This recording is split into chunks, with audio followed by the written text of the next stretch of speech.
Eu te desafio a transformar essa pedra em pão, já que você é tão poderosa. Transforme estas pedras em pão se é tão poderosa. O milionário riu, mas o que a Virgem Maria fez chocou a todos.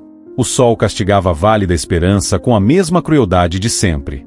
Fazia 3 anos que a chuva não vinha, 3 anos que a terra rachava feito pele ressecada, 3 anos que as famílias de agricultores assistiam suas plantações morrerem antes mesmo de brotar.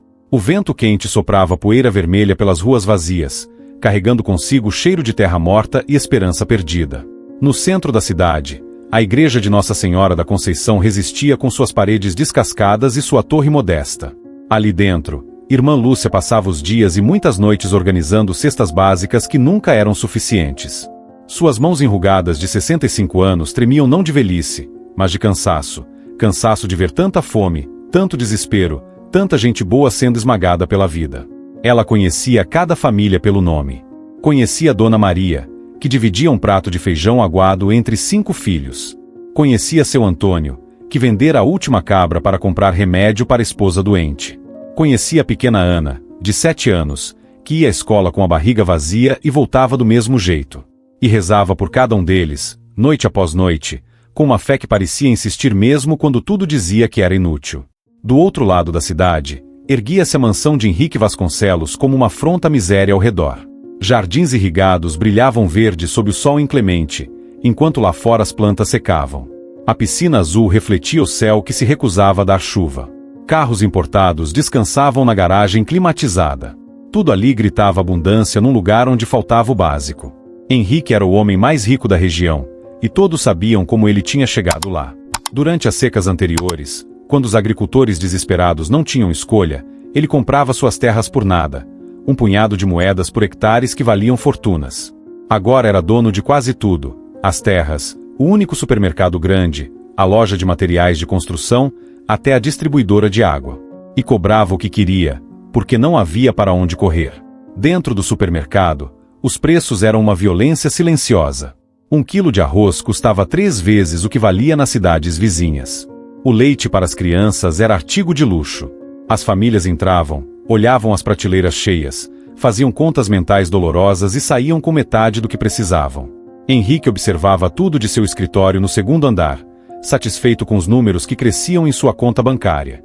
Foi numa manhã de agosto, quando o calor já queimava desde cedo, que Irmã Lúcia juntou coragem e foi até lá. Subiu as escadas com dificuldade, cada degrau pesando em seus joelhos cansados.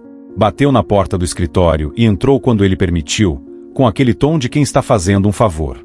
Henrique nem levantou os olhos da tela do computador. Irmã Lúcia ficou ali, em pé, esperando. Quando ele finalmente olhou para ela, foi com aquele sorriso que não chegava aos olhos, o sorriso de quem já sabe que vai dizer não, mas gosta de fazer esperar. Seu Henrique, começou ela, e sua voz saiu mais fraca do que gostaria. Vim aqui porque tem criança passando fome. Tem idoso adoecendo por falta de alimentação.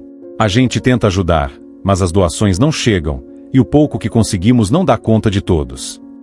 Ela respirou fundo. O Senhor tem tanto aqui. Tem alimentos que vão vencer, que vão para o lixo. Será que o Senhor não poderia doar para a igreja distribuir? Não tô pedindo para mim, tô pedindo por eles.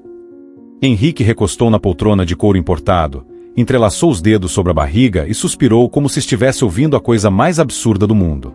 Irmã, disse ele, e sua voz tinha aquela paciência falsa que usa com crianças birrentas, eu sou empresário, não assistente social. Se eu ficar dando comida de graça, como é que eu mantenho meu negócio? Como é que eu pago meus funcionários? Como é que eu sobrevivo? Ele se levantou, caminhou até a janela que dava para o salão do supermercado lá embaixo. A vida é assim, irmã. Uns trabalham, prosperam. Outros, outros não têm a mesma capacidade. Irmã Lúcia sentiu lágrimas queimarem seus olhos. Mas são crianças, seu Henrique.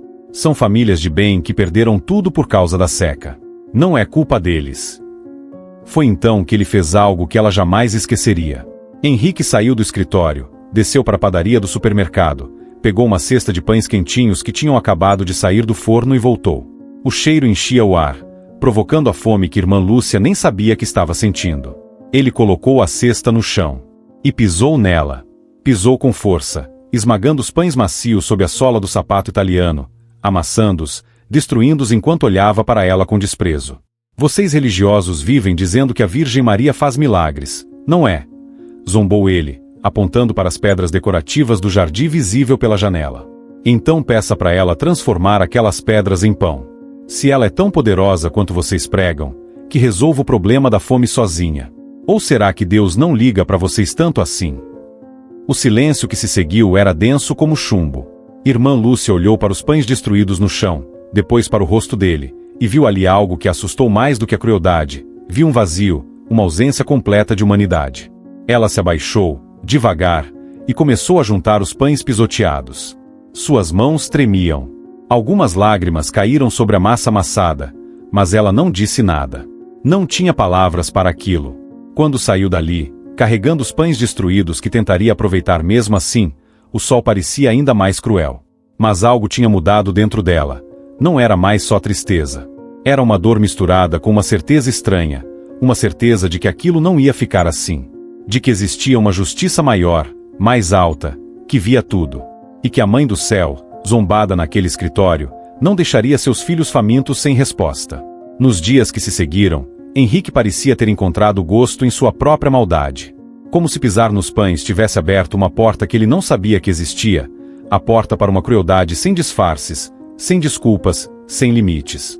Quando irmã Lúcia conseguiu, através de muito esforço e ligações para dioceses vizinhas, arrecadar algumas doações de alimentos, Henrique soube. Sempre ficava sabendo de tudo. Ele era assim, tinha olhos e ouvidos espalhados pela cidade pequena onde todos se conheciam. E usou sua influência na prefeitura para criar obstáculos. Questões fiscais, disseram os funcionários da barreira sanitária quando pararam um caminhão na entrada da cidade. Precisam de documentação adicional. Precisam de autorização especial. O motorista voluntário que tinha dirigido 5 horas para trazer a doação ficou horas esperando sob o sol, até desistir e voltar com metade da carga. Irmã Lúcia chorou quando soube, mas não na frente de ninguém. Chorou sozinha, na sacristia vazia, onde ninguém via. Depois foi a vez do mutirão dos poços. A comunidade tinha se organizado. Se não tinha dinheiro para comprar água de Henrique, iam cavar seus próprios poços comunitários. Juntaram ferramentas emprestadas, marcaram o dia, chamaram quem tinha força para cavar. Mas quando foram buscar as pás, picaretas e outros equipamentos na loja de materiais de construção, a única da cidade, claro, também de Henrique, encontraram as portas fechadas. Inventário, dizia o aviso mal escrito no vidro. Fechado até segunda ordem. Seu João, agricultor de 60 anos que tinha perdido tudo na última seca, olhou para aquelas portas trancadas e sentiu algo quebrar dentro do peito. Não era só raiva. Era uma tristeza profunda, a tristeza de perceber que existe gente no mundo que não quer só prosperar, quer que os outros afundem. Mas o pior ainda estava por vir. Henrique começou a fazer algo que deixava as pessoas sem chão. Ele ia com seu celular até a fila da distribuição de cestas básicas na igreja e filmava. Filmava as famílias esperando, filmava as crianças magras, filmava os rostos cansados de vergonha e necessidade. E postava nas redes sociais. Olhem os coitadinhos esperando esmola. Escrevia ele nas legendas, com emojis de risada. Se trabalhassem em vez de ficar rezando e esperando milagre, não precisariam disso. Mas é mais fácil estender a mão, né? Os vídeos viralizavam. Gente de todo o país comentava, uns rindo e concordando com ele, chamando os pobres de vagabundos e aproveitadores. Outros se indignavam, mas o que podiam fazer de longe? Os moradores de Vale da Esperança viam seus rostos expostos, sua dignidade pisoteada publicamente, e não sabiam onde enfiar a cara. Dona Maria parou de ir buscar cesta básica depois que seu rosto apareceu num vídeo com mais de 50 mil visualizações. Preferiu passar fome a passar por aquela humilhação de novo. Irmã Lúcia foi até sua casa, uma casinha de taipa com chão de terra batida, e encontrou a família comendo farinha misturada com água e sal. Dona Maria, implorou a freira, isso não é vergonha nenhuma. Vergonha é o que ele está fazendo. Venha buscar a comida, pelos seus filhos. Mas a mulher só balançava a cabeça, os olhos vermelhos de tanto chorar. Não consigo, irmã, não consigo. Foi então que Henrique decidiu fazer seu jantar. Ele organizou uma festa em sua mansão para empresários da capital, gente rica que vinha fazer negócios na região, comprar terras baratas, explorar a desgraça alheia. Preparou um banquete que parecia saído de revista. Carnes nobres, vinhos importados, sobremesas francesas. A mesa brilhava com cristais e pratas enquanto, a poucos quarteirões dali, famílias dividiam um prato de macarrão sem tempero. Mas o que ele fez depois foi pior que tudo. Henrique mandou seus capangas espalharem pela cidade que estavam oferecendo trabalho na festa. Pagamento de R$ 50 para quem fosse entreter os convidados. R$ 50. Para gente que não tinha nem 10, parecia uma fortuna. Algumas famílias foram. Morrendo de vergonha, mas foram. E quando chegaram lá, descobriram o que ele queria. Que dançassem, que cantassem, que contassem suas histórias de sofrimento como se fossem atrações de circo. Que se rebaixassem para fazer os ricos rirem. Seu Antônio, que fora violeiro respeitado antes da seca destruir sua vida, tocou e cantou com lágrimas escorrendo pelo rosto enrugado. Tocou músicas tristes do sertão enquanto os convidados de Henrique conversavam alto, riam, bebiam champanhe, nem prestando atenção de verdade. Só olhavam de vez em quando, como quem olha para um bicho no zoológico. Uma moça jovem, Luciana, que tinha sido professora antes da escola fechar por falta de recursos, teve que contar sua história, como perdeu o emprego, como o marido adoeceu sem ter dinheiro para tratamento, como os 3 filhos pediam comida que ela não tinha. Contou tudo aquilo enquanto os empresários comiam camarões e faziam comentários do tipo: é por isso que eu sempre digo, é preciso saber administrar bem. Alguns que foram naquela noite saíram antes do final, não aguentando a humilhação. Fugiram com a dignidade sangrando, mas intacta. Outros ficaram até o fim, por desespero mesmo, pelos R$ 50 que iam dar comida para os filhos por uns dias. Henrique assistia a tudo daquela poltrona de couro, sorrindo, satisfeito consigo mesmo, satisfeito com o controle absoluto que tinha sobre aquelas vidas. Na manhã seguinte, uma criança desmaiou. Era a pequena Ana, a menina de 7 anos que irmã Lúcia conhecia bem. Ana tinha ido com a mãe até o supermercado porque a mulher precisava comprar ao menos um pacote de macarrão, mesmo que passasse o resto da semana sem comer para dar para a filha. Mas o corpo pequeno de Ana não aguentou mais. Ali, na porta do supermercado, com o sol matinal já esquentando forte, ela simplesmente caiu. A mãe gritou. Gente se juntou ao redor. Alguém correu buscar água. E Henrique, que via tudo das câmeras de segurança, mandou seus seguranças removerem aquilo da porta. Tá espantando os clientes, disse ele no interfone. Tirem daqui. Os seguranças, homens que precisavam do emprego e tinham suas próprias famílias para alimentar, obedeceram. Carregaram a menina desacordada e a mãe chorando para longe da porta do supermercado. Colocaram elas na calçada em frente, como se fossem lixo que estava no lugar errado. Foi seu João quem pegou a criança nos braços e levou correndo para a igreja. Irmã Lúcia estava lá, como sempre, e quando viu aquele corpinho magro e desacordado, algo se partiu dentro dela de um jeito definitivo. Ela cuidou de Ana com água, com açúcar, com as poucas coisas que tinha. A menina voltou a si devagar, confusa, com fome ainda doendo no estômago vazio. A mãe dela não parava de chorar e pedir desculpas. Desculpas por ter exposto a filha àquilo.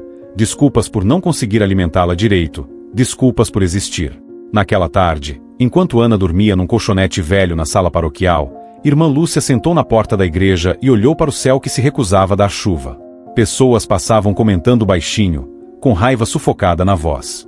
Até quando Deus vai deixar? Até quando esse homem vai fazer o que quer? Será que não tem justiça nesse mundo? A freira não tinha respostas. Só tinha uma dor no peito que doía mais do que qualquer dor física. E uma certeza crescendo, lenta mas sólida como rocha, alguma coisa precisava acontecer. O céu não podia estar surdo. A mãe de Deus não podia estar cega para aquilo. Tinha que existir um limite, mesmo que ela não soubesse qual. Naquela noite, quando todos foram embora e a igreja ficou em silêncio, irmã Lúcia decidiu que era hora de fazer mais do que rezar em silêncio. Era hora de clamar de verdade. Era hora de colocar diante de Nossa Senhora tudo aquilo, não com palavras bonitas, mas com a dor crua de quem via demais e não aguentava mais. E ela não fazia ideia do que viria depois. As semanas que se seguiram ao desmaio da pequena Ana foram como uma ferida aberta que não cicatrizava. A história se espalhou pela cidade inteira, e depois para cidades vizinhas, levada por parentes que visitavam, por comerciantes que passavam, por gente que não conseguia acreditar no que tinha visto. Mas Henrique não recuou. Não pediu desculpas. Não mudou nada. Pelo contrário, ele dobrou a aposta, como jogador viciado que não sabe quando parar. Começou a demitir funcionários do supermercado e da loja de materiais, trocando-os por gente de fora, gente que não conhecia ninguém na cidade e não ia ter pena de cobrar preços altos ou negar crédito para vizinhos. Os que perderam emprego entraram em desespero, já não havia outros lugares para trabalhar, e agora nem isso tinham mais. Joana, que trabalhará 10 anos no caixa do supermercado, foi mandada embora de uma hora para outra. Ela tinha 3 filhos pequenos e um marido que tinha perdido a perna num acidente anos atrás. Quando soube da demissão, ficou parada no meio da rua, segurando a sacola com suas coisas, sem conseguir dar um passo. "O que eu vou fazer?", repetia baixinho, para ninguém. "O que eu vou fazer agora?" Irmã Lúcia tentou consolá-la, prometeu ajudar no que pudesse, mas as palavras soavam ocas até para ela mesma. O que podia fazer? A igreja não tinha dinheiro para empregar ninguém, mal tinha para alimentar quem já estava com fome. Foi nessa época que começaram os suicídios. O primeiro foi seu Raimundo, agricultor de 52 anos que tinha perdido tudo, a terra vendida para Henrique por quase nada, a casa que não conseguia mais pagar, a dignidade que foi junto. Ele se enforcou no galpão vazio onde antes guardava as ferramentas de trabalho. Deixou um bilhete com uma frase só: "Desculpa por não ter sido forte o bastante." Encontraram ele de manhã. A esposa, Dona Irene, deu um grito que a cidade inteira ouviu, um grito que não era só de dor, mas de raiva, de injustiça, de tudo que não tinha como colocar em palavras. No velório, muita gente foi. A igreja estava cheia de rostos marcados pelo sofrimento, gente que olhava para aquele caixão simples de madeira barata e via ali não só seu Raimundo, mas via o que podia acontecer com qualquer um deles.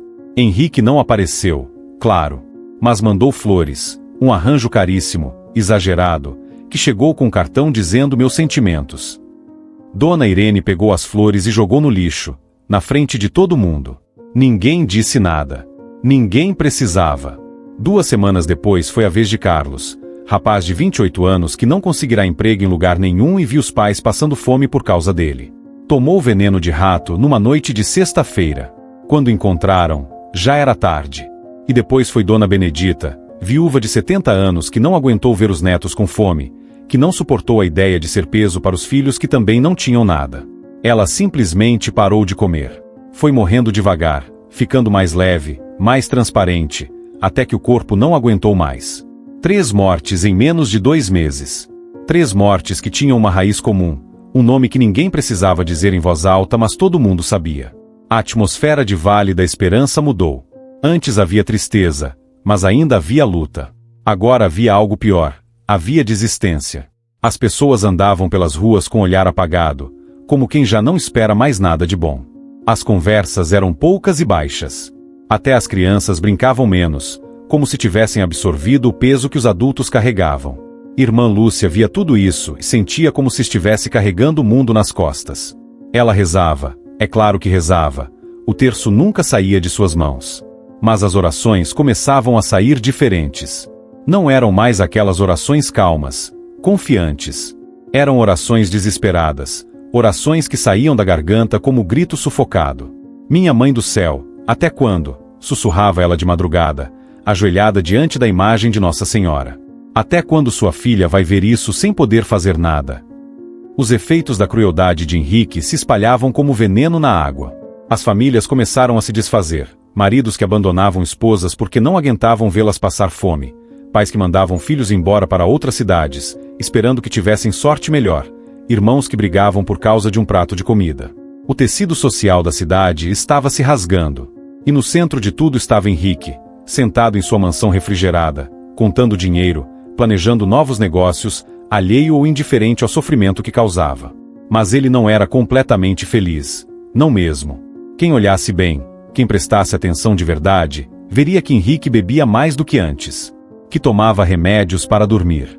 Que gritava com os empregados por motivos cada vez menores. Que tinha um olhar perturbado às vezes, como quem vê coisas que preferia não ver. Porque o mal que a gente faz não fica só lá fora. Ele entra pela porta de casa, deita na cama com a gente, olha no espelho quando a gente se olha. E por mais que Henrique tentasse ignorar, por mais que bebesse ou se distraísse ou contasse dinheiro, alguma coisa lá dentro dele estava começando a apodrecer. Ele tinha pesadelos. Sonhava com olhos famintos o encarando, com mãos magras se estendendo para ele, com vozes pedindo ajuda que ele recusava. Acordava suado, com o coração disparado, e tomava mais um comprimido, mais um gole, qualquer coisa para fazer aquilo calar. Mas a consciência é teimosa. Ela não cala fácil. Uma tarde, ele estava no escritório do supermercado quando ouviu uma discussão lá embaixo. Era um pai de família implorando para o gerente deixar levar um pacote de leite fiado, prometendo pagar assim que conseguisse qualquer dinheiro. O gerente, seguindo as ordens rígidas de Henrique, recusou. Sem dinheiro, sem produto, disse ele, firme. O homem insistiu, explicou que o filho estava doente, que precisava daquele leite. O gerente chamou segurança. O homem foi retirado da loja, sem o leite, com a dignidade sangrando. Henrique assistiu tudo pela câmera de segurança. E por um segundo, só um segundo, sentiu algo estranho no peito. Algo parecido com vergonha, ou com dor, ou com alguma coisa que ele não sabia nomear porque tinha esquecido como se sentia essas coisas. Mas ele empurrou aquilo para baixo, bem para baixo, onde não incomodasse. Virou as costas para o monitor e voltou a trabalhar nos números da planilha. Lucro crescendo. Patrimônio aumentando. Tudo isso tinha que valer alguma coisa, não tinha? Tinha que justificar alguma coisa. Naquela noite, irmã Lúcia não conseguiu dormir. Ela ficou sentada na sacristia, olhando para o terço entre os dedos, sentindo o peso de todas aquelas histórias. Seu Raimundo, Carlos, Dona Benedita, a pequena Ana, Dona Irene, Joana, todos eles. E sentiu que precisava fazer mais. Rezar em silêncio não estava bastando. Pedir baixinho não estava bastando. Era preciso clamar. Era preciso gritar para o céu, mesmo que com voz baixa. Era preciso colocar diante da Virgem Maria tudo aquilo, sem filtro, sem medo, sem vergonha de parecer fraca ou desesperada. Porque ela estava desesperada mesmo. E se Deus não ouve o desespero dos justos, o que é que ele ouve? Naquela madrugada, enquanto a cidade dormia o sono perturbado dos que sofrem, irmã Lúcia tomou uma decisão. Na noite seguinte, quando todos fossem embora, quando a igreja ficasse vazia e silenciosa, ela ia fazer o que deveria ter feito antes, ia clamar de verdade. Ia colocar diante de Nossa Senhora não uma oração bonita e ensaiada, mas a dor crua, a raiva santa, o desespero verdadeiro. E ia pedir, não, ia suplicar, por um milagre. Não o milagre de transformar pedras em pão, como Henrique tinha zombado, mas o milagre de transformar aquele coração de pedra em algo humano de novo. Porque se não houvesse esperança nem para os piores, então não havia esperança para ninguém. E a Virgem Maria, mãe dos aflitos, refúgio dos pecadores, consoladora dos tristes, ela tinha que ouvir. Tinha que responder. Não podia deixar seus filhos naquela escuridão para sempre. A noite caiu sobre Vale da Esperança com seu silêncio pesado de sempre. As ruas vazias, as casas fechadas cedo para economizar energia, o céu estrelado que parecia distante demais, indiferente demais ao sofrimento lá embaixo. Irmã Lúcia esperou até a última pessoa sair da igreja. Dona Teresa, que sempre ficava até mais tarde limpando os bancos, finalmente foi embora com seu balde e pano velho. Boa noite, irmã, disse ela, e a freira respondeu com um sorriso cansado que não enganava ninguém. Quando o som dos passos de Dona Teresa se perdeu na distância, irmã Lúcia trancou as portas da igreja por dentro. Não porque tivesse medo de alguém entrar, mas porque o que ia fazer ali precisava de privacidade, não dos homens, mas daquela privacidade sagrada que existe entre uma alma e Deus. A igreja estava escura, iluminada apenas pelas velas do altar que tremulavam projetando sombras dançantes nas paredes descascadas. O cheiro de cera derretida misturado com o cheiro antigo de madeira e incenso enchia o ar. Irmã Lúcia caminhou pelo corredor central, seus passos ecoando no silêncio, cada som se multiplicando no vazio. Ela chegou diante do altar onde repousava a imagem de Nossa Senhora da Conceição. Era uma imagem antiga, trazida pelos primeiros moradores da cidade há mais de 100 anos. A tinta estava desbotada em alguns lugares, a madeira rachada pelo tempo. Mas os olhos da Virgem tinham algo que nenhum desgaste conseguia apagar. Uma doçura profunda, uma compaixão que parecia viva, real, como se aqueles olhos de madeira pintada pudessem de fato ver e entender. Irmã Lúcia ajoelhou no piso frio de pedra.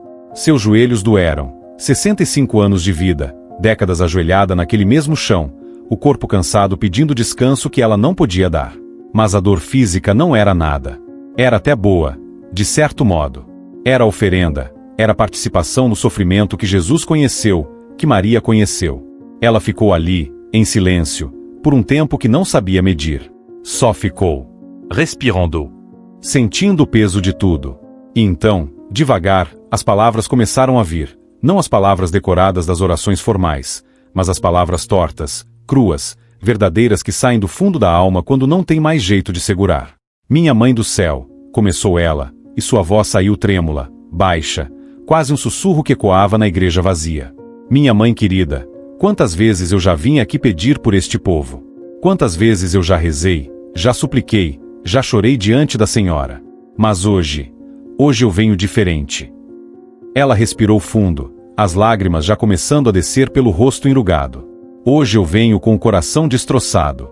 Não só pela fome, não só pela seca, não só pela pobreza, mas pela crueldade, pela maldade que não tem limite, que não tem fim. Aquele homem, Mãe Santa, aquele homem pisou no pão enquanto crianças passam fome. Ele zombou da Senhora, desafiou seu poder, riu da nossa fé. A voz dela começou a subir, ganhando força mesmo sem deixar de ser sussurro. E eu sei que não devemos tentar a Deus pedindo sinais. Eu sei que os milagres não são para satisfazer a curiosidade dos soberbos. Mas, minha mãe, as pessoas simples estão começando a duvidar. Quando ele ri da fé delas, quando ele humilha os pobres que seu filho tanto amou, quando ele pisoteia o pão que simboliza o corpo sagrado. Irmã Lúcia abraçou a base da imagem, a madeira fria contra seu rosto molhado de lágrimas. Eu não peço vingança, Mãe do céu. A Senhora sabe que eu não peço isso. Eu peço conversão. Eu peço que a Senhora transforme aquele coração de pedra. Eu peço que ele veja, que ele entenda, que ele pare antes que seja tarde demais para a alma dele, tarde demais para este povo que está morrendo não só de fome, mas de desespero. Ela soluçou, o corpo inteiro tremendo. 3 pessoas se foram, minha mãe. 3 pessoas que não aguentaram mais. Seu Raimundo, que era homem bom. Carlos, que era apenas um menino. Dona Benedita, que tinha fé maior que montanha. Eles se foram porque não viram saída. E quantos mais vão se ir? Quantos mais vão desistir? O silêncio da igreja parecia se adensar ao redor dela, como se o próprio espaço estivesse ouvindo, prestando atenção. As velas tremulavam sem que houvesse vento. Se aquele homem desafiou a Senhora a transformar pedras em pão, mostre a ele, Mãe Santa, mostre que o verdadeiro milagre é transformar corações.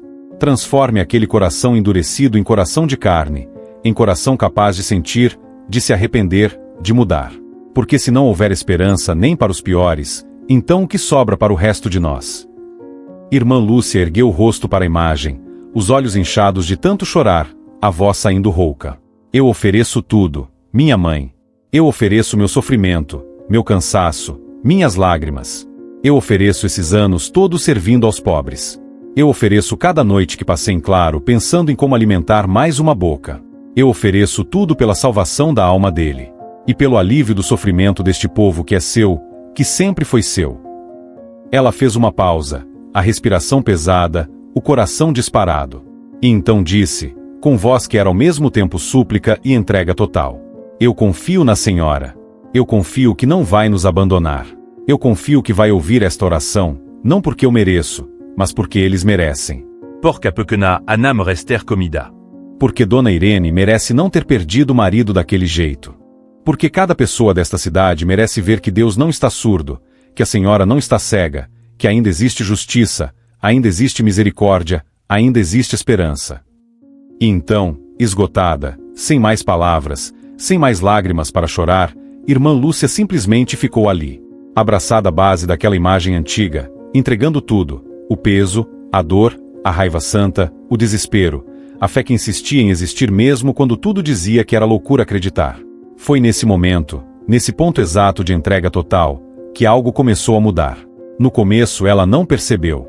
Estava de olhos fechados, a testa encostada na madeira fria.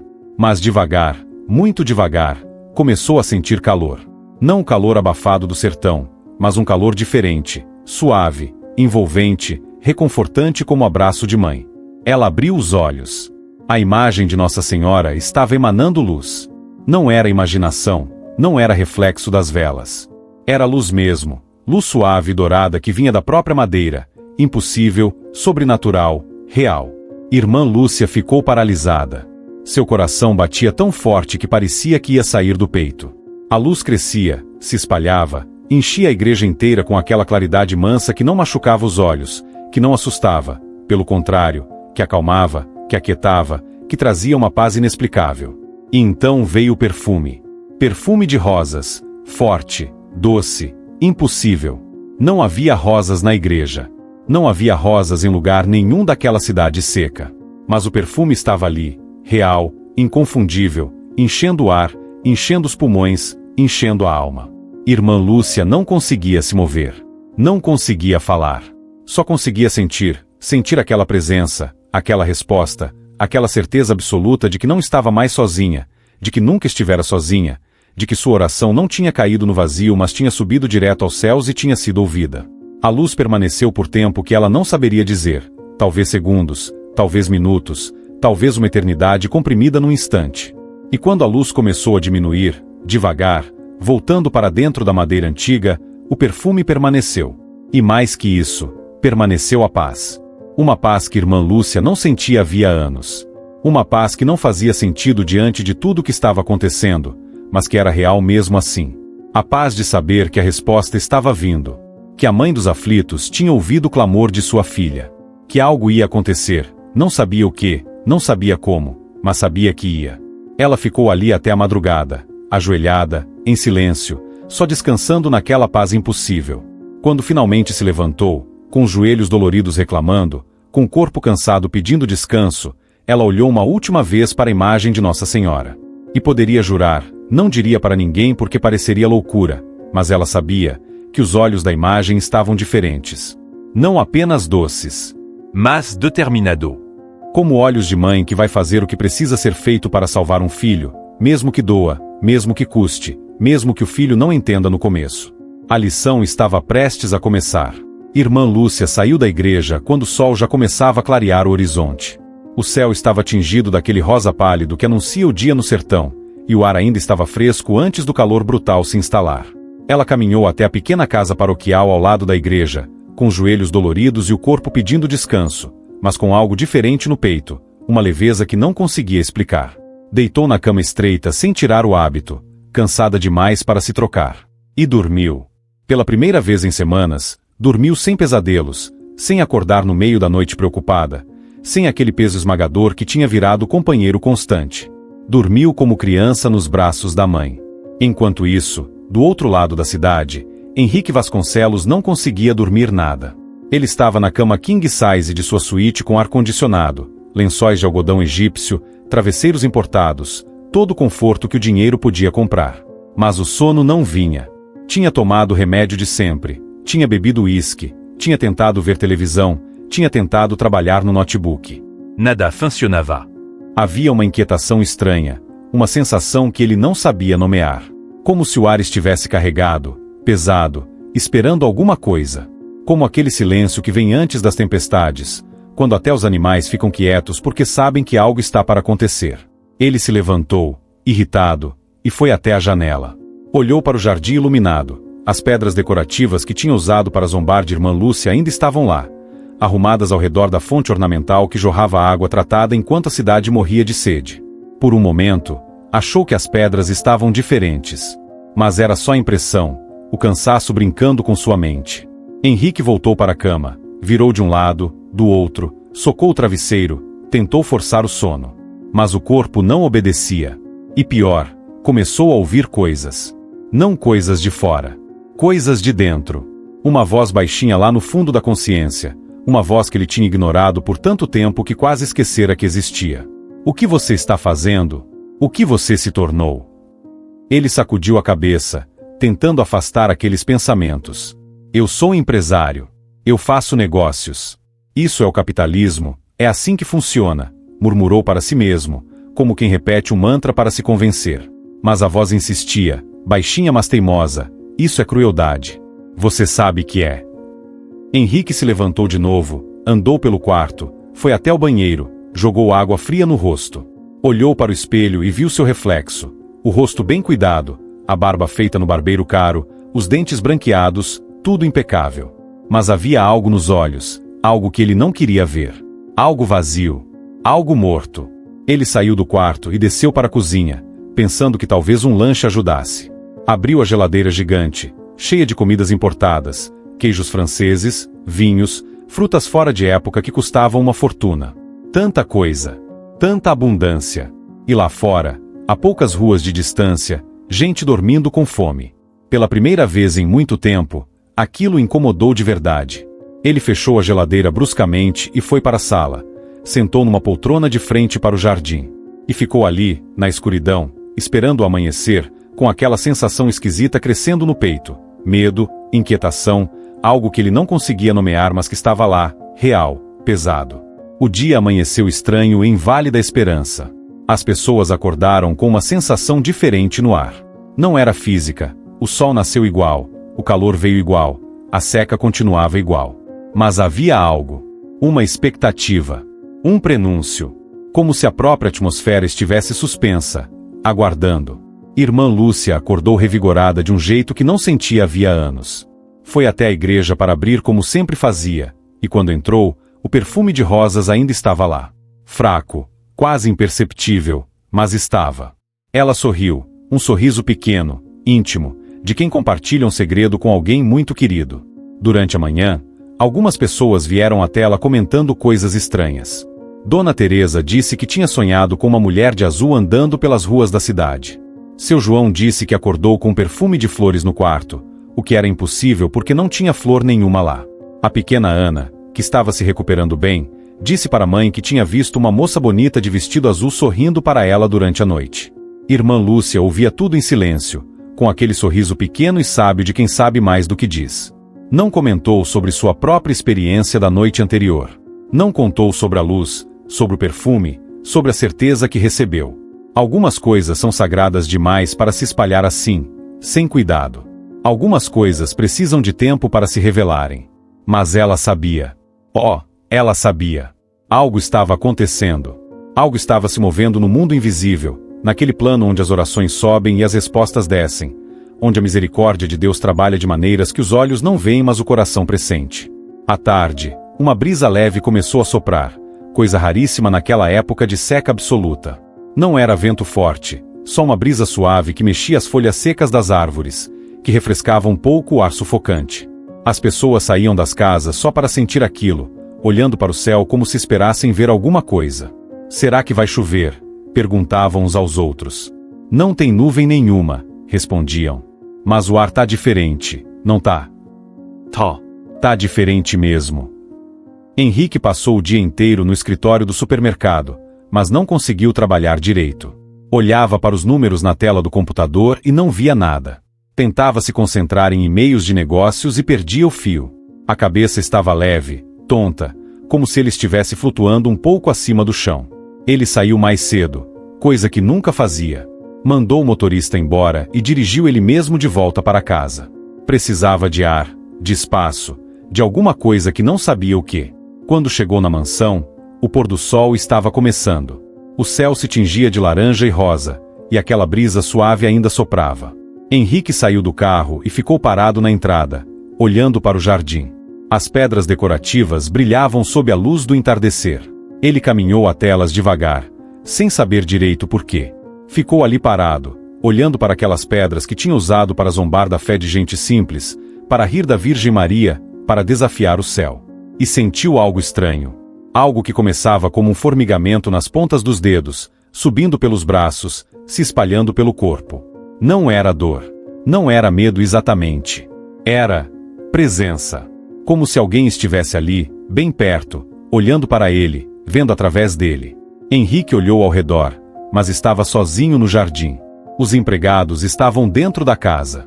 Não havia ninguém. E ainda assim, aquela sensação de estar sendo observado, de estar sendo pesado, de estar sendo julgado por olhos que viam muito mais do que a superfície. Ele quis entrar correndo na casa, trancar a porta, se esconder. Mas os pés não obedeciam. Ficou ali, paralisado, com o coração começando a bater mais rápido, mais forte, quase doloroso dentro do peito. A luz do pôr do sol foi ficando mais intensa, mais dourada. O céu inteiro parecia estar pegando fogo, tingido de cores impossíveis, laranja, rosa, dourado, vermelho. E as pedras aos seus pés começaram a brilhar. Não com a luz do sol. Com luz própria. Luz suave, dourada, que vinha de dentro delas, impossível, sobrenatural. Henrique caiu de joelhos, as pernas simplesmente cedendo. Ele queria gritar, queria correr, queria fazer alguma coisa, mas estava completamente paralisado, não por força externa, mas por algo dentro dele mesmo, algo que sabia que precisava ficar, que precisava ver, que precisava enfrentar o que estava por vir. Au perfume de Rosa en Chauhaer. Forte, inconfundível, impossível de ignorar ou negar. E Henrique soube, com uma certeza absoluta que vinha de um lugar mais fundo que a razão, que sua vida estava prestes a mudar para sempre. Que ele tinha desafiado o céu. Que o céu tinha aceitado o desafio. E que a resposta não seria a que ele imaginava, não seria pedras transformadas em pão para provar poder divino. Seria algo muito mais profundo, muito mais pessoal, muito mais devastador e misericordioso ao mesmo tempo. A brisa parou. O ar ficou completamente imóvel, suspenso. O silêncio era tão denso que Henrique conseguia ouvir o próprio coração batendo, batendo, batendo como tambor anunciando algo imenso. E então, em pé sobre as pedras luminosas, ela apareceu. Henrique não conseguia respirar. Não conseguia piscar. Não conseguia fazer nada além de ficar ali, de joelhos na grama macia de seu jardim caro, olhando para aquela presença impossível que se materializava diante de seus olhos. Não era imagem. Não era visão. Não era alucinação causada por cansaço ou estresse. Era real. Tão real quanto o chão sob seus joelhos, tão real quanto o ar que finalmente conseguiu puxar para os pulmões engolfada dolorosa. A Virgem Maria estava ali. Ela não apareceu de repente como num truque de mágica. Foi mais como se sempre estivesse ali e Henrique só agora conseguisse ver, como se um véu tivesse sido levantado de seus olhos e a realidade verdadeira se revelasse. A realidade onde o invisível é mais real que o visível, onde o espiritual é mais sólido que o material. Ela usava manto azul celeste que parecia tecido de céu estrelado. A cada movimento suave, era como se estrelas se movessem dentro do tecido, piscando mansamente. O vestido branco embaixo do manto brilhava com luz própria, uma luminosidade que não machucava os olhos mas os atraía, que não cegava mas revelava. O rosto de Maria era de uma beleza impossível de descrever, não a beleza superficial de revista ou tela de cinema, mas uma beleza profunda que vinha de dentro, que irradiava bondade absoluta, pureza completa, amor incondicional. E ao mesmo tempo, havia autoridade ali. A autoridade mansa mas firme de uma mãe que sabe o que é melhor e não vai se deixar enganar ou distrair. Os olhos. Os olhos eram o que mais impressionavam. Castano profundo como terra fértil, humido de convexao mas penetrante como espada. Olhos que viam tudo, cada pensamento, cada intenção, cada pecado escondido, cada ferida disfarçada. Olhos que viam através de todas as máscaras, de todas as defesas, de toda a arrogância que Henrique tinha construído ao redor de si mesmo como fortaleza. E ele estava no diante daqueles olhos. Completamente nu. Não fisicamente, mas de um jeito muito pior, nu na alma, com todos os seus pecados expostos, todas as suas crueldades reveladas, toda a sua podridão interior iluminada por aquela luz santa que não permitia esconderijos. Henrique. A voz de Maria atravessou o ar parado, e Henrique sentiu como se algo se quebrasse dentro dele. Não era a voz alta. Era a voz suave, doce como mel silvestre, mas que ecoava não nos ouvidos e sim direto no coração, nas profundezas da alma. Ela tinha dito seu nome. A Mãe de Deus sabia seu nome. Conhecia ele. E aquilo, de algum modo terrível e maravilhoso ao mesmo tempo, era a coisa mais assustadora e mais reconfortante que já tinha experimentado. Henrique, repetiu ela, e havia tristeza naquela voz, não a tristeza fraca que desiste, mas a tristeza forte de quem ama e vê a pessoa amada se destruindo.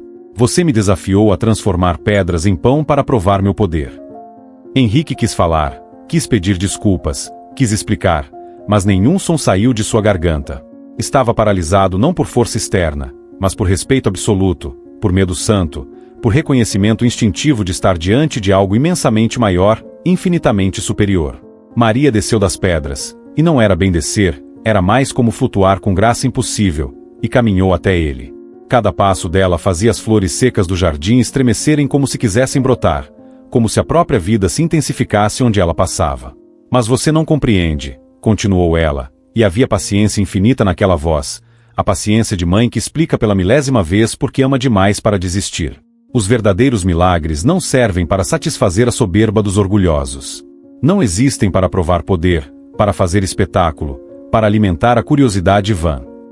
Ela estendeu a mão sobre as pedras luminosas, e Henrique viu algo que fez seu coração parar. As pedras se tornaram transparentes como cristal, e dentro de cada uma havia uma cena, imagens que se moviam, que tinham cor e som, que eram tão reais que ele podia sentir como se estivesse dentro delas. Numa pedra, ele viu a pequena Ana desmaiando na porta de seu supermercado. Viu o corpinho magro caindo, a mãe gritando, e sentiu fisicamente, como se fosse ele mesmo, a fome que corroía aquela criança por dentro, a fraqueza, a tontura, o desespero silencioso de uma menina de 7 anos que não entendia por que tinha que passar por aquilo. Noutra pedra, viu seu Raimundo no galpão vazio, amarrando a corda, escrevendo o bilhete.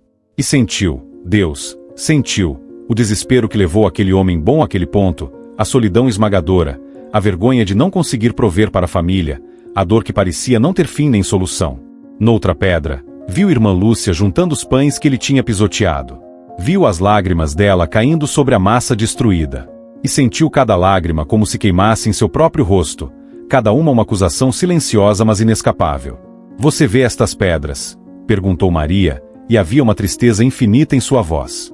Cada uma representa um coração que você endureceu com sua crueldade. Cada uma pesa como o pão que você pisoteou, como a dignidade que você humilhou, como a fé que você tentou destruir. Henrique começou a chorar. Não aquele choro controlado de homem adulto que tenta manter a compostura. Era choro de criança, soluços profundos que vinham de um lugar que ele nem sabia que existia dentro dele, lágrimas quentes que escorriam sem parar, molhando a grama cara de seu jardim projetado. Eu não, tentou dizer, mas as palavras morreram na garganta. Porque não havia desculpa. Não havia justificativa. Ele sabia. Via agora, com uma clareza brutal, o que tinha feito. E era insuportável. Era absolutamente insuportável. Maria se ajoelhou diante dele, a rainha do céu se ajoelhando diante de um pecador miserável, e segurou o rosto dele entre as mãos. As mãos dela eram quentes, reais, tão cheias de vida que Henrique sentiu como se energia pura fluísse através daquele toque. Vim porque uma filha minha que dedica a vida aos pobres clamou por você, disse ela, olhando fundo nos olhos dele. Irmã Lúcia, que você humilhou, que você desprezou, que você fez chorar. Ela não pediu sua destruição. Ela pediu sua salvação. Porque ela entende algo que você esqueceu, que ninguém está além da misericórdia, que nenhum pecado é maior que o amor de Deus. Henrique soluçou ainda mais forte. Eu não mereço isso, não mereço nada. Não, concordou Maria com simplicidade devastadora. Você não merece. Nenhum de nós merece. É por isso que chamamos de graça. É por isso que chamamos de misericórdia. Ela se levantou, puxando com ela, e Henrique ficou em pé, cambaleando, tremendo dos pés à cabeça. Maria colocou a mão sobre o peito dele, bem onde o coração batia descontrolado, e Henrique sentiu calor se espalhando daquele toque, não calor que queima, mas calor que cura, que derrete, que transforma. Você tem uma última chance de escolher, disse ela, e sua voz tinha a solenidade de quem anuncia um momento definitivo, um ponto de virada irreversível. Permanecer com o coração de pedra e perecer nele, não no corpo apenas, mas na alma, que é muito pior. Ou permitir que eu transforme esse coração em fonte de vida, em instrumento de amor, em bênção em vez de maldição. Ela fez uma pausa, os olhos ainda fixos nos dele. O milagre que você zombou está acontecendo agora, Henrique. Não nas pedras do seu jardim, isso seria fácil, isso seria espetáculo sem sentido. O milagre está na oportunidade de conversão que ainda te ofereço. Está no fato de que, apesar de tudo que você fez, ainda há tempo. Ainda há chance. Ainda há esperança. Maria recuou um passo, a luz ao redor dela intensificando. Mas você precisa escolher. Eu não forço ninguém. O amor verdadeiro nunca força. Então escolha agora, morte na pedra ou vida na transformação. Henrique caiu de joelhos novamente. Desta vez não por paralisia mas por vontade própria, por reconhecimento, por entrega.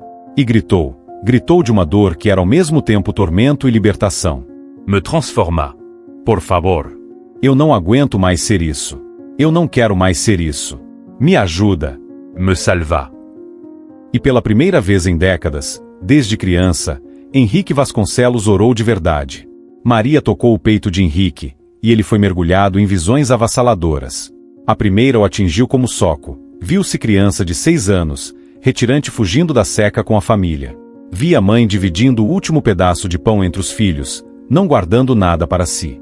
Via o pai sendo humilhado por um fazendeiro rico que oferecia R$ 5 por dia de trabalho. E via ele mesmo, menino, prometendo: quando eu crescer, nunca vou deixar ninguém passar fome. Nunca vou ser que nem aquele homem ruim. A visão mudou brutalmente.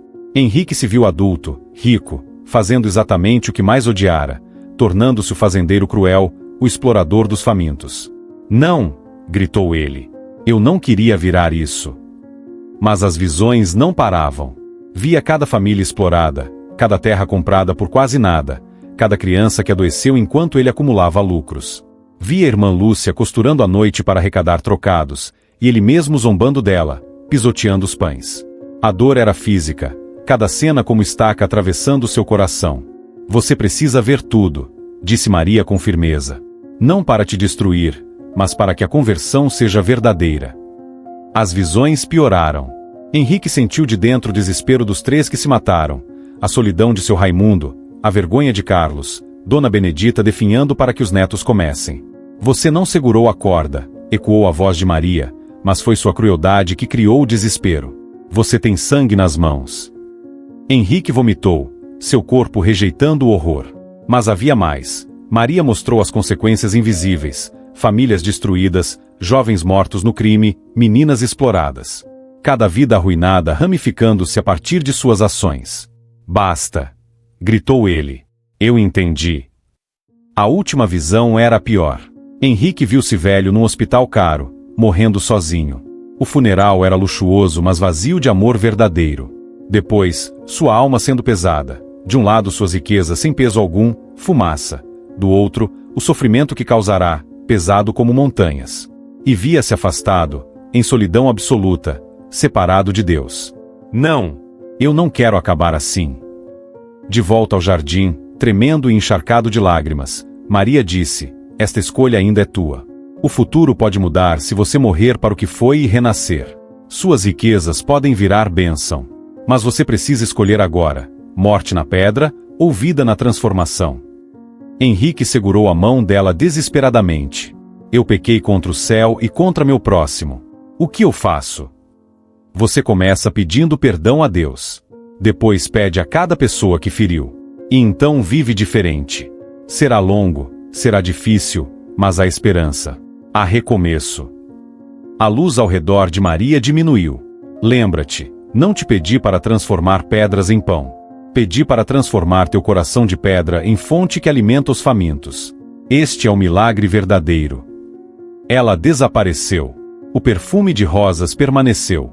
E quando se dissipou, havia em sua mão uma rosa branca, impossível, fresca, real. Henrique ficou de joelhos no jardim sem noção de tempo, segurando a rosa impossível. Quando se levantou, entrou na mansão cambaleando.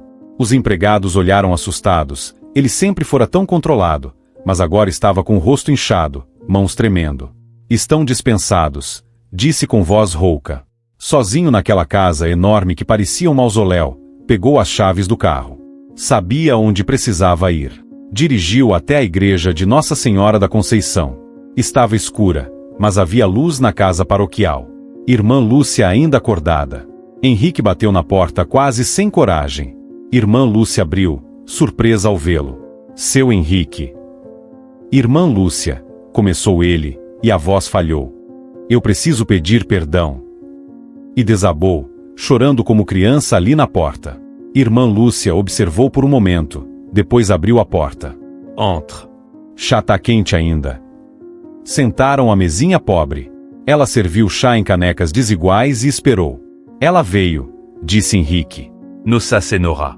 Me mostrou tudo o que fiz, todo o sofrimento que causei.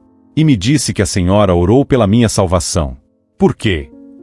Porque é isso que Nossa Senhora nos ensina. Oramos especialmente pelos perdidos, porque são eles que mais precisam. Lá no fundo, eu sabia, você não nasceu para ser isso. Henrique chorou mais.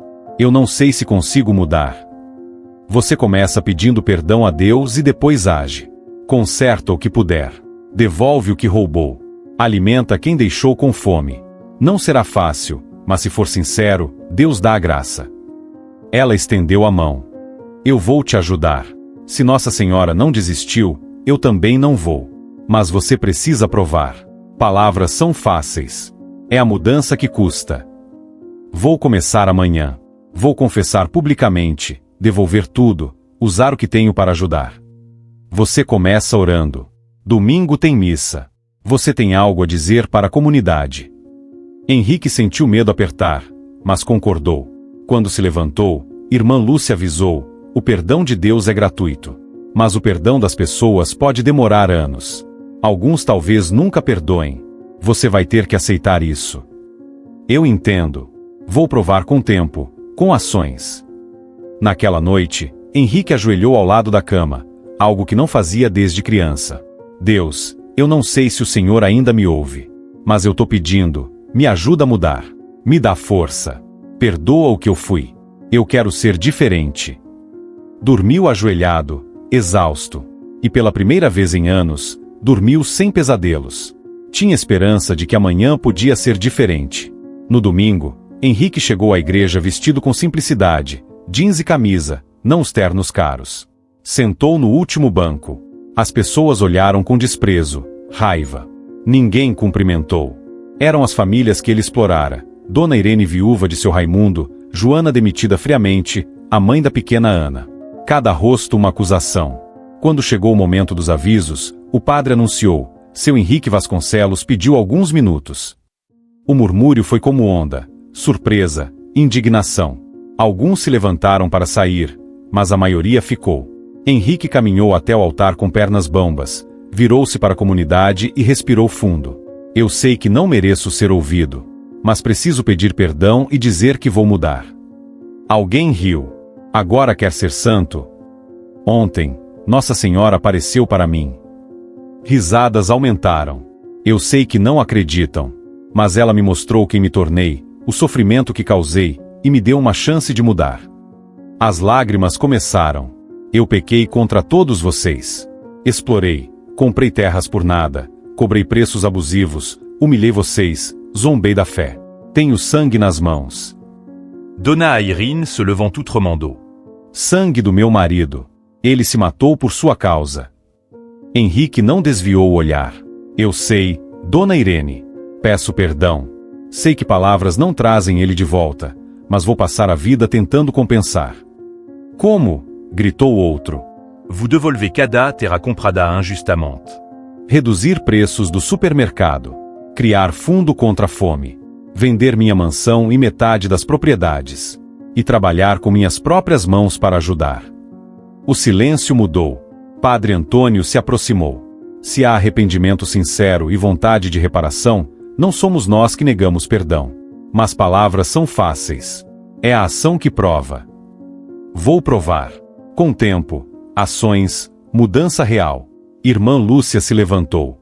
Eu vou ajudá-lo. Nossa Senhora respondeu minha oração. Mas, olhou ao redor, vocês têm direito à raiva, ao tempo que precisarem. Só peço que deem a ele chance de provar. A pequena Ana caminhou até a frente. O Senhor vai dar comida para as crianças agora? Henrique se ajoelhou na altura dela, chorando. Vou, filha. Juro. Ninguém mais vai passar fome se eu puder evitar. Ana olhou fundo e assentiu. Então tá bom. Aquele gesto quebrou algo na atmosfera. Não era perdão, ainda não. Mas era uma fresta de possibilidade. Naquela tarde, Henrique começou sem esperar. Reuniu funcionários do supermercado, anunciou mudanças, preços reduzidos, doação gratuita aos necessitados, recontratação de Joana com pedido de desculpas. Não sei administrar com bondade. Me ensina, Joana. Ela respondeu com mágoa nos olhos, mas também sabedoria. Eu vou. Mas se voltar atrás, eu mesma te exponho. Dias seguintes foram os mais difíceis. Vendeu a mansão, metade das propriedades, devolveu terras uma por uma pedindo perdão. Alguns receberam com lágrimas, outros cuspiram no chão. Henrique aceitou tudo com humildade. Mudou-se para casa simples, vendeu carros importados, trabalhou fisicamente, carregando sacos, cavando poços. Mãos calejadas, costas doendo. Mas algo curava dentro dele. As pessoas observavam com desconfiança. Semanas passaram, meses passaram, ele persistia. Devagar, a desconfiança começava a se transformar. Era o começo. 6 meses depois, Vale da Esperança estava diferente. O supermercado virou cooperativa com preços justos. Terras devolvidas produziam de novo compostos comunitários. A Esperança voltará. Henrique acordava às 5 na casa simples, tomava café básico e trabalhava. Carregar cimento, plantar horta, distribuir cestas com irmã Lúcia que se tornará guia espiritual. Ele fraquejava às vezes, orgulho tentando voltar, irritação crescendo. Nesses dias, ia à igreja, ajoelhava e pedia força de novo. E sempre sentia aquela paz, às vezes o perfume de rosas lembrando que não estava sozinho. A comunidade mudava com ele. Dona Irene parou de cuspir quando ele passava, passou a acenar. Um dia, enquanto ele consertava seu telhado, ofereceu-lhe água. Ainda não esqueci. Ainda dói. Mas vejo que você está tentando. Isso conta. Joana reconheceu o esforço genuíno. Você está mudando de verdade. Respeito isso. Ana, agora saudável, corria para abraçá-lo. Tio Henrique. Ele a pegava no colo com olhos úmidos. Aquela confiança era perdão mais profundo que palavras. Então as chuvas voltaram. Gradual, nuvens, garoa, depois chuva mansa e persistente numa tarde de novembro, exatos 6 meses após a aparição. A cidade saiu às ruas. Crianças dançavam, adultos choravam, idosos agradeciam. Todos sabiam, havia conexão entre a conversão e a misericórdia do céu.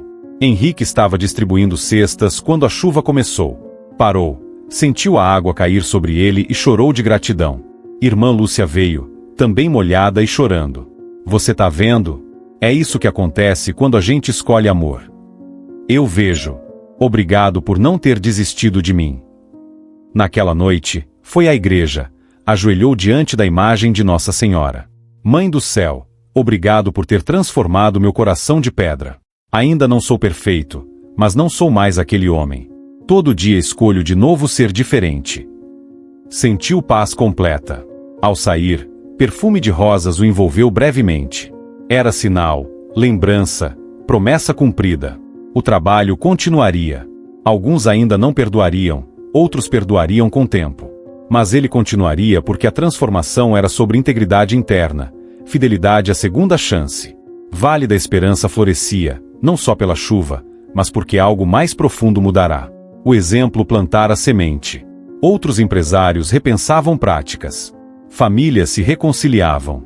Solidaridade substituía egoísmo. A igrejinha era farol. Nenhum coração está tão endurecido que não possa ser transformado. O milagre acontecerá. Não nas pedras do jardim, mas no coração humano que se abre, quebra, transforma e renasce para o amor. 2 anos depois, Vale da Esperança prosperava. A praça tinha horta comunitária. O supermercado cooperativo era módulo regional. A casa paroquial virou centro onde crianças estudavam, idosos recebiam cuidados, famílias encontravam apoio. Henrique trabalhava como servo. Mãos calejadas, rosto com rugas de trabalho honesto. Dona Irene o perdoara. Ele teria gostado de ver você mudado. Ana chamava-o de tio Henrique e corria para seus braços, redenção que teologia nenhuma explicaria melhor. Irmã Lúcia e ele se tornaram parceiros inseparáveis, criando microcrédito, capacitações, rede de apoio transformadora. Aquele homem que pisou nos pães agora alimenta famintos. Isso é milagre verdadeiro. É obra de Nossa Senhora. Ela não desistiu. E eu honro isso todo dia. Uma noite, Henrique sonhou. Estava no jardim, mas as pedras viraram roseiras floridas. Maria apareceu sorrindo. Você aprendeu que o verdadeiro milagre não é transformar pedras em pão, mas transformar corações de pedra em fontes que alimentam. Nunca é tarde para recomeçar. Ela ofereceu uma rosa branca. Continue. Ensine pelo exemplo. Quando fraquejar, lembre, eu estou com você. O amor sempre vence, transforma, redime. Ao acordar, havia uma rosa branca real sobre o criado mudo. Ele a guardou num porta-retrato de vidro. Nunca murchou. Pequeno milagre lembrando que o sobrenatural responde quando nos abrimos. Na igreja, uma placa dizia: aqui a fé de uma serva humilde moveu o coração da Mãe do Céu, e o coração de um pecador foi transformado de pedra em pão para os famintos. Ninguém está além da misericórdia, e nenhum milagre é maior que a transformação de um coração. A história se espalhou. Outros empresários repensaram práticas. Comunidades criaram redes de solidariedade. Corações endurecidos se perguntavam: se ele pode mudar, eu também posso. Porque milagres verdadeiros não acontecem isolados. Uma transformação inspira a outra. O amor se espalha, cresce, multiplica. Henrique viveria em serviço, não por culpa, mas por amor que liberta. Descobrira sentido verdadeiro, propósito real, alegria de saber que sua vida faz diferença positiva. Cada vez que via criança alimentada, família esperançosa, agricultor colhendo em terra devolvida, lembrava-se daquela noite. Os olhos de Maria, a dor das visões, o alívio da transformação. Agradecia. A lição permanece viva. Deus não transforma pedras em pão para provar poder aos soberbos, mas transforma corações de pedra em fontes de vida para saciar a fome dos pequeninos. A Virgem Maria, mãe dos pobres e refúgio dos pecadores, continua operando o milagre mais extraordinário, não mudando a natureza das pedras, mas mudando a natureza dos corações. E quando um coração muda, o mundo ao redor muda junto. Se esta história tocou seu coração, escreva amém nos comentários. Às vezes precisamos ser lembrados de que transformação é possível, que ainda há tempo para mudar. Compartilhe com alguém que precisa acreditar de novo, porque a fé não é só crer em milagres, mas crer que podemos ser milagres na vida dos outros. Inscreva-se no canal para ouvir mais histórias de fé, conversão e amor. Deixe seu like para ajudar essa mensagem a alcançar mais pessoas que precisam saber. Nenhum erro é grande demais quando há arrependimento sincero, e nenhum coração está tão duro que o amor de Nossa Senhora não possa transformar. Que a Virgem Maria abençoe você e sua família. Amém.